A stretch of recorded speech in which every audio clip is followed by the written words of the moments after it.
Welcome to the writing class. I remain your tutor, Feridamilala Adeomi. Welcome, class. And so, what are we going to be doing today? We are all about the writing. And in this model, in this class, this particular lesson, we'll be looking at the overview of the writing task. What does it entail? What are the things you'll be asked to do? We'll also be looking at what are the things they are looking out for when you write your essay. We want to know the scoring criteria. Is it that they are after the show of our intelligence, or they're looking at how smart our idea is, or if our idea is wrong or right? What exactly are they looking at?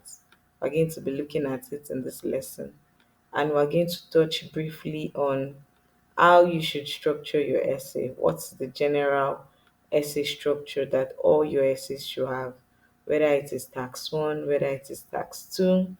We'll be talking about the extra tips that will help you, and then we'll go into our practice exercise. So, can we start? Let's go to the overview. So, as we know, there are two versions of the IELTS test. There is the IELTS academic and then the IELTS general training. There are two writing tasks for both versions of the IELTS. So whether it is that you are writing general or you are writing academic, you have two tasks, task one and task two. So writing task one on the general training test is a letter to a friend, manager, landlord, any type of letter. It might be informal or it might be a formal letter. And while the writing task one on the academic test is usually you're presented with a diagram and you are expected to describe that diagram. So writing task for the academic test for task one is describing a table, graph, charts, or a diagram. And tax two now for both academic and general can look similar. They are all an essay where you are expected to justify an opinion, proffer solution to a particular problem, or talk about the cause of a problem, or you are asked to develop an argument between two contrast view. It's usually an essay, and of course, you have your band score distributors range from band 1 to band 9. So, what are the general challenges when it comes to to writing generally? What are the common challenges that people have? Okay, so the first one is sometimes our vocabulary are limited in terms of we are not our vocabulary is not wide enough to cover the different topics that might be said. So we stick to the basic English, which won't do well to score us enough good score. And we also have grammar and syntax error. So what does that mean? There's a lot under grammar when we are talking about the subject verb agreement, when you're talking about the tenses. Are you using present tense when you're supposed to use past tense? Are you using future tense when you're supposed to use present tense? When you talk about grammar, we're thinking of punctuation. When we talk about grammar, we're thinking of the structure of our sentences as well.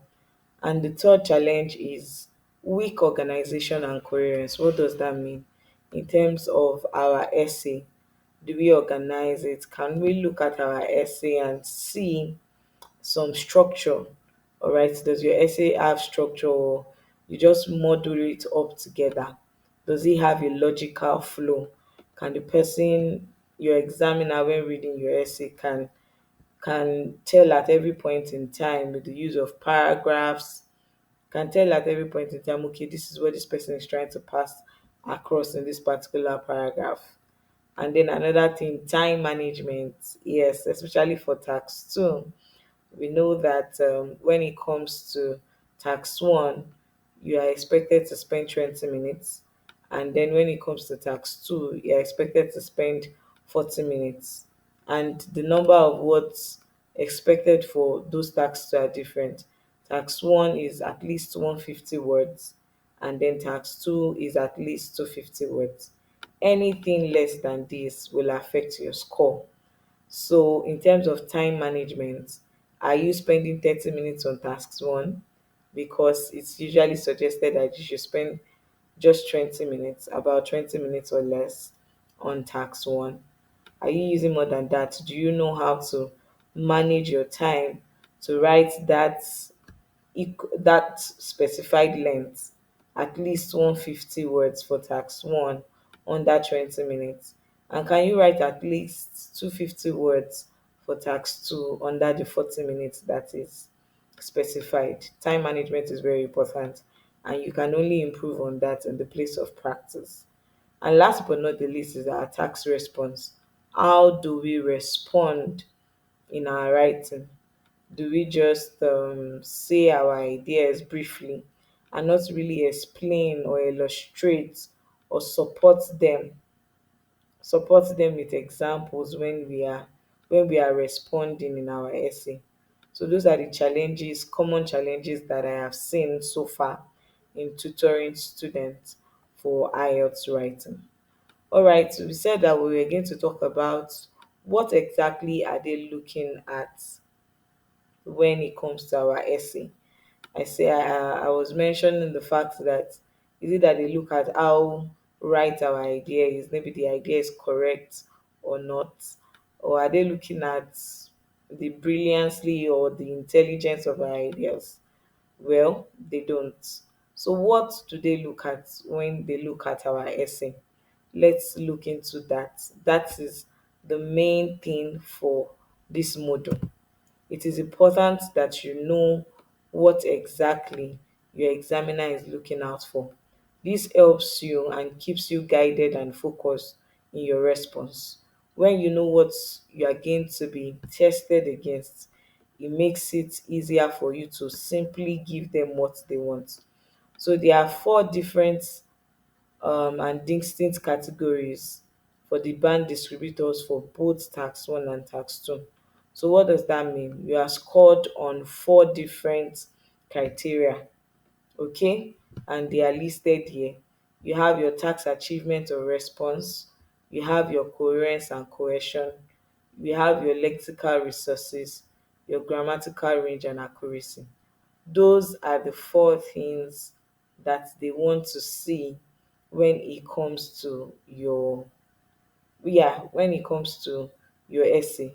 They're not testing how intelligent it is, they're not testing how brilliant it is. No, what they want to see are these four things. But we want to break them down. Sounds like big, big words. Let's break it down to something that is easily understandable. Let's start with the first one, which is the tax achievement or response. So, what does this mean? This is looking at the thoroughness of your response.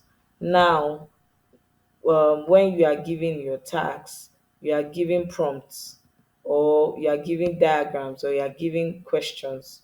So, for example, what they are looking at for those doing the general training, they are looking at, okay, your purpose of the letter. Did you state that in your response? For tax 1, you notice that they would always give you like prompts, 3 bullet points that you are supposed to answer. Did you sufficiently address that bullet point? So one mistake that people will do is most times they will address one bullet point and not really give details for the other bullet points. No, you don't want to do that when you're doing your general training. You want to make sure that each of the bullet points that are mentioned, that are given to you, you are thorough in your response to them. When they look at your essay, they are able to see the answer for each of those questions in the bullet points in your essay. And also your tone. So, what do I mean? The general training is all about letters for tax 1. So, you want to ask yourself, is my tone appropriate? Okay. Are you using the formal tone for a formal letter? Are you using an informal tone for an informal letter? These are the things that they are checking when it comes to your general tax one. And then when it comes to tax two, tax one for your academic, for those writing academic, what they are looking at is, okay, does your essay contain an overview? When it comes to key points, are you able to recognize the trend in the data? Okay, are you ready? Are you able to make comparison where relevant? Are you making comparison? If I read your essay, can I see any comparison, or you are just stating what you are saying? That is not what you should do in your academic. You want to make sure that you are pointing out what is important. You are pointing out the trend. You are pointing out, okay, when we make comparison between this data and this data, these are the differences that are notable. All right, when it comes to the academic test. And then the tax two, like I said, is similar for both tests, is your development of position. Now what it means is that, are your ideas relevant to the question they've asked? When we go into details into tax two, we'll see how sometimes people miss it by coming up with ideas that are related to the topic but not necessarily related to the question. Because for tax two, they'll give you a topic, and then under that topic there's a question. All right, are you deliberate about making sure that all the ideas you come up with is answering the question? Okay, is answering the question, and not going off whatever question they've asked you. How well can you develop your points? Are you really explaining well your ideas? Those are the things they are looking at when it comes under tax achievement and response. And then the second thing they look at is your coherence and cohesion. And what do they mean by your coherence and cohesion? What they just mean by that is, what is the organization and progression of your essay? So the things you are looking at is, how well do you use your paragraphs? How do you organize your essay? Or is your essay just scattered? Is it just scattered? There should be a paragraph, and you follow the rule of law that says, okay, each paragraph should have a central idea. You don't want to add different things inside your paragraph. Your paragraph should have a central point, a central idea. We are talking about advantages. I should be able to see that, okay, this advantages is in one paragraph. You are talking about disadvantages. These disadvantages is in another paragraph. It makes it easy for your examiner to flow, to progress as you are going, when your essay has some organization. For those writing academic, for example, do you have an introduction? Do you have an overview paragraph? There is a place of the overview. Overview is when you are stating, okay, what is most obvious, what is the general trend in the data.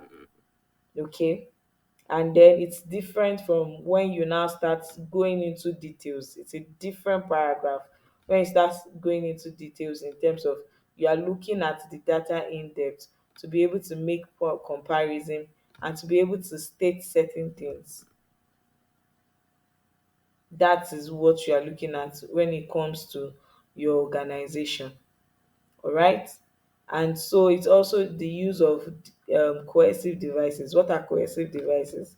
Cohesive devices are simply words that link your essay together.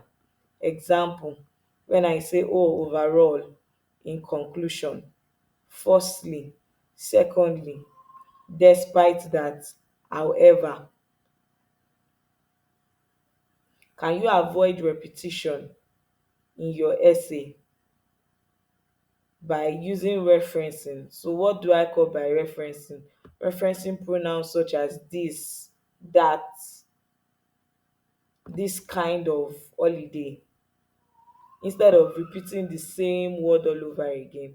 And I, like I mentioned before, you must be very deliberate about using paragraphs to organize your ideas.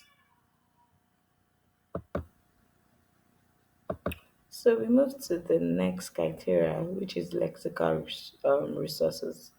And lexical resources is just considering the variety and the use of your vocabulary.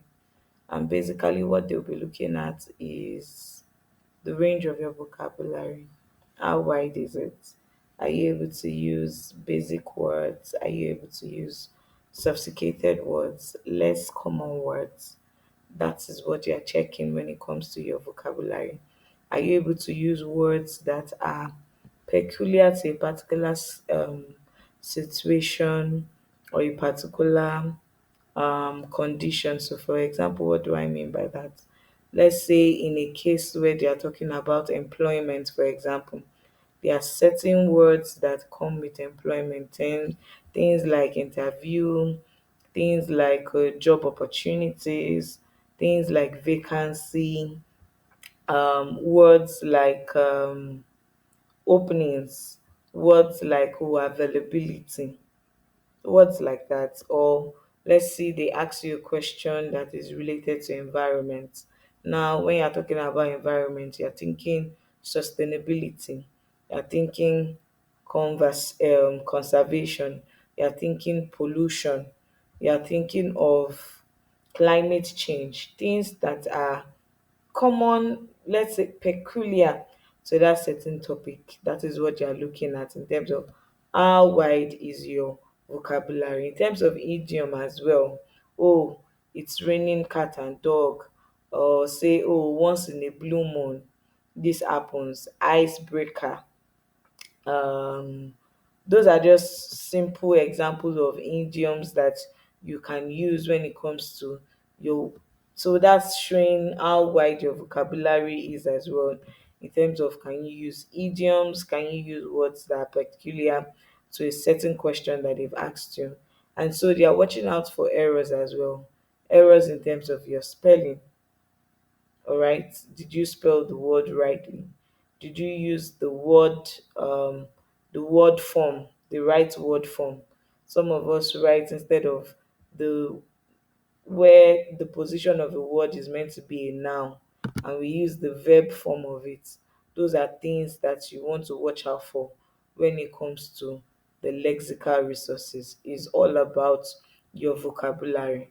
And then last but not the least is the grammatical range and accuracy. All right, when it comes to the grammatical range and accuracy, you're looking at your sentence form in terms of, do you know how to write simple sentences? Do you know how to write complex sentences? What that means basically is just, can you write short words, short sentences? Can you write long sentences? Can you use this two range of sentence forms and use it accurately? Use the right what do we call it, use the right punctuations, use the right words to join them together. Now they're looking at your errors as well. I talked about your sentence, your tenses, sorry. How do you use your tenses? Do you use them appropriately? Do you know what it is to use present continuous, past continuous? Do you know the verbal form of all these things? They are watching out for it in your grammatical range and accuracy. So those are the four things that you are tested on. Let me go over them again. First of all, your task, achievement, and response, which covers the thoroughness of your answer. How thorough are you? Are you making sure that your ideas are relevant when you are writing a letter? If you are writing the general training, are you using the appropriate tone? Are you using formal tone for an informal letter? Those are things that reduces your band score. Are you making sure that you address all the bullet points, or you just address the one you know very well and leave the rest? Those are things that affect your score. And we also talked about the organization of your essay. All right, under coherence and question, how do you organize your essay? Do you use sufficient number of paragraphs? Are you able to link the sentences in your in your essay together by using the correct cohesive devices? Are you conversant with having to using referencing to replace repetition? So instead of repeating yourself, you are substituting it with referencing words, or substituting it with other words. And that takes us to vocabulary. That's under the lexical resources. How wide is your vocabulary? When we talk about education, do you know words that are related to that, depending on the topic they ask of? When they ask accommodation, for example, what what words are peculiar to that topic? You are checking how wide your vocabulary is, your ability to use idioms, your and they are also watching out for errors in your spelling. Those are the things they want to look at under that. And then your grammatical range and accuracy, which is the last, is looking at your strength sentence structure. Can you write long and simple sentences without errors? We are looking at your punctuation. And grammar wise, are you okay? Is your essay all right? Are you appropriate with your tenses, the way you've written it, your conditional statements, your subject verb? Do they agree? So are you saying I am? Are you saying is are instead of he is, or she are? Those are what we talk about when we talk about subject agreements. Are you using the right ones? Do you know that I, for example, is when you are putting the verb, you mostly use the plural form. So you can't say that I has, even though she has is correct. You say I have, they have, you use the plural verb for it. So those are the things they are looking out for when it comes to your essay. They're not looking at the brilliancy of your ideas. They are not trying to check if your ideas are true or not. They don't care. Nobody's going to go and check. But they are just looking at, in terms of when we look at your essay, English wise, is this correct? Is it appropriate to whatever topic that they've asked you to do? So that's it when it comes to your scoring criteria. And let's just talk briefly. Like I said, this is an overview class. So let's just talk briefly about the essay structure. So how should you structure your essays? Whether it is that you are writing your tax one or your tax two, academic or general, your essay should have a structure. It should have an introduction, it should have a body paragraph, and it should have conclusion. So what does this look like for each of these essay? Let's look at it. So for the general tax one, like I said, you'll be dealing with informal or formal letter. For your introduction, you should have your greetings. All right, probably it's a friend, of course, or a family. You want to greet them. That it should show familiarity, and also state the purpose why you are writing that letter. Oh, I'm writing in response to your mail. I'm writing in response to, or if it's a formal letter, oh, I'm writing to inform you, or I'm writing to request for. You should have an introduction, a separate paragraph for your introduction. And then you should have your body paragraphs, which addresses each of the bullet points. I mentioned that the general tax one has a standard format where you are given three bullet points to address in your letter. Your body paragraph should address that, and I usually suggest that you use a paragraph for each bullet point. And why did I suggest that? It makes you conscious of developing your points under each bullet point. Okay, it makes you very conscious of it. So you don't just want to write one sentence in a paragraph for a bullet point. No, you are conscious that, oh, I need to make this a paragraph. Indeed, it has to have multiple sentences, right? You want to make sure that you do that. And when it comes to your general tax one, your conclusion is optional. It's not compulsory. You can add a line in terms of, oh, see you later, see you soon, or you say, oh, I look forward to a favorable response, or thanks for your consideration and time conclusion is not actually important. But make sure, and also another thing you want to do when it comes to your general tax one is that you want to make sure that you follow the letter format. So what does that mean? You should have an opening salutation. Oh dear Alice. Oh dear Quadri. Oh dear grandma. That's informal letter. For formal letters, oh dear Mr. So so so and so, dear Prof Beckley, or you say dear Mr. and Mrs. Austin. There should be an opening salutation.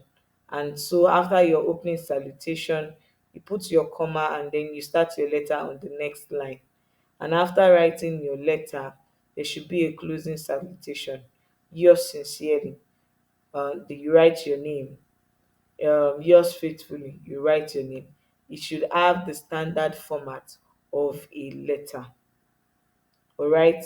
And so there are certain things you want to avoid when it comes to your essay. You don't want to start itemizing anything. What do I mean by itemizing? Writing number one, number two, number three, or using bullet points and all of that. No, you write it into a word format, a paragraph format. Okay. And so that takes us to, for those writing your academic, you should have an introduction. What is this diagram all about? What have they given you? A simply way to do that is just to paraphrase the question they've given you. And then you should have a paragraph for your overview. Your overview now is, what is the obvious trend in the data? Is it that things are generally increasing? Is it that there is a general fluctuation? What can you see in your data that is, what do I call it now? That is evidence for you to see. And now you also have your specific details, where you now begin to give specific details. You begin to include the figures, you begin to include the data in terms of what are the important trends that I have seen. What is obvious? Oh, in this so year there is a plateau, there is a constant, there is no change. You want to mention that, oh, in this year there was a great upward growth in the number of blah blah blah, from 20,000 to 1 million. Your significant trends and specific details should be in a separate paragraph apart from your overview. And like I said, your specific detail paragraph is where you want to talk about your comparison and all of that. And we'll look into it once we go into there for those doing academic. And then for your conclusion, for some people, they use their overview. So instead of saying putting their overview initially, they use it as a conclusion, or they just write something short. Once again, when it comes to your academic tax one, your conclusion is optional. And so your tax two essays, which are, so what should be in your introduction? Your introduction, you can talk about the topic. So your structure should be that you should have an introduction of the essay. You should have your body paragraphs. Your body paragraphs is where you now begin to address the question they've asked you. What are the questions they've asked you? Are they asking you to discuss both views and give your opinion? That should be done in your body paragraph. Are they asking you to state the advantages and disadvantages? That should be in your body paragraph. Are they asking you probably two questions? That should be in your body paragraph. Your body paragraph is where you answer the questions they've given you for the particular task that they've asked you to do. And so your introduction, for example, should be where you talk about the topic briefly. It's not usually long, you talk about it briefly. But in addition to that, you should outline what your essay is all about. So in your introduction, it's usually advised that your stance, your position, or your opinion should be stated. So in it, where they ask you questions like, do you think this is a positive or negative development? You want to, from your introduction, you should state that, so that your examiner already, from reading your introduction, knows what your essay is all about. Okay. And then you have your conclusion, where you summarize what you have said. This is compulsory in tax 2. Unlike tax one, where conclusion is not compulsory, tax two, your conclusion is compulsory. And one thing you should bear in mind is that your tax two is not your summary, or your conclusion is not where you want to start adding extra details, or you say, oh, I've forgotten to mention a point, and then you want to write it in your conclusion. No, your conclusion is your conclusion. You are summarizing what you have said so far in your essay. So that is all it's all about. What are the extra tips that I want to give you when it comes to writing generally? First of all, I want you to understand your tax requirements, and we'll go into that where you don't just want to start writing immediately you see your question. You want to analyze the question in terms of, do I understand what they've asked me to do? For tax one, for example, you say, okay, oh, for general training writers, you ask yourself, okay, is this a formal or informal letter? How do I address this? What are the bullet points they've pointed out? Do you have your points? Understand your tax. What are they asking you to do? On your tax too, when they ask you, does the advantage outweigh the disadvantage? How should you address that? You should understand your tax requirements. And then the other thing you want to do is that you want to make sure you manage your time effectively. I've mentioned the time constraint. Writing is 1 hour in total, but it's suggested that you spend 20 minutes on tax one and 40 minutes on tax two. You want to make sure that you manage your time effectively. And do you also know that your tax two makes about 70% of your band score? So you want to pay attention, you want to make sure that you give enough time to be able to answer that. Does that mean you should pay less attention to your tax one? No, but you want to make sure that you give importance to the one that will give you more marks, okay, that carries the weight of your score. And thirdly, you want to stick to the topic most often times, and that's why I said you want to understand your question before you start writing. Make sure you understand the topic. They can't be asking you, for example, they can't be asking you, what is the cause of something, and then you are stating the problems it causes. They are two different things. Plan your response, brainstorm and outline what you want to do before you start writing. You want to take out some time, look at it. Okay, what are my ideas for this question? Think about it. How do I want to write it? Okay, for my introduction, this is how I want to address it. For this bullet point, this is the idea that I have for it. Make sure you do that, and use clear and concise language. What does that mean? Use what you know. Don't just start saying, oh, I want to use a new word that I heard from somewhere, and you don't know the right context, you don't know you know the meaning, but you don't know the context in which they use it. Use what you know, use what you are familiar with. It is better to use what you are familiar with than trying to form sophistication and then you end up using wrong words. And then last, another point is provide relevant examples and relevant and evidence. This is important for your tax too. You want to make sure that you try your best to you want to make sure that you try your best to include examples when you have. So don't force it if you don't have.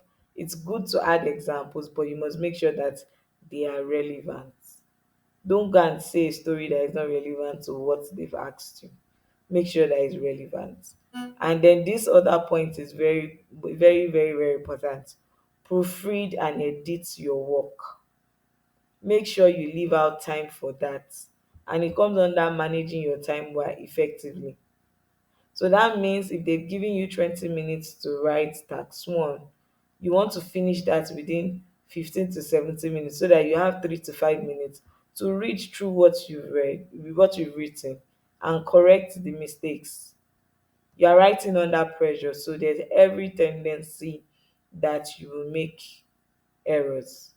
but you want to correct as many as you can by proofreading and editing your work before you submit. And so practice regularly.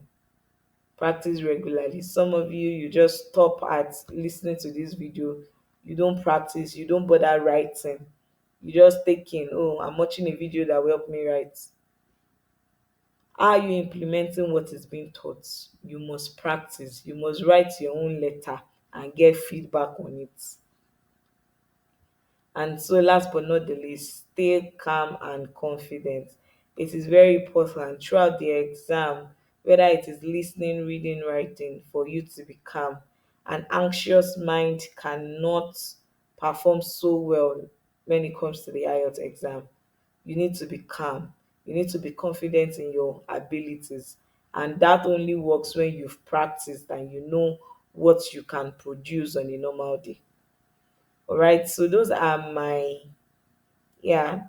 tips for you. I hope you'll be able to take this before we go into details of each different tax.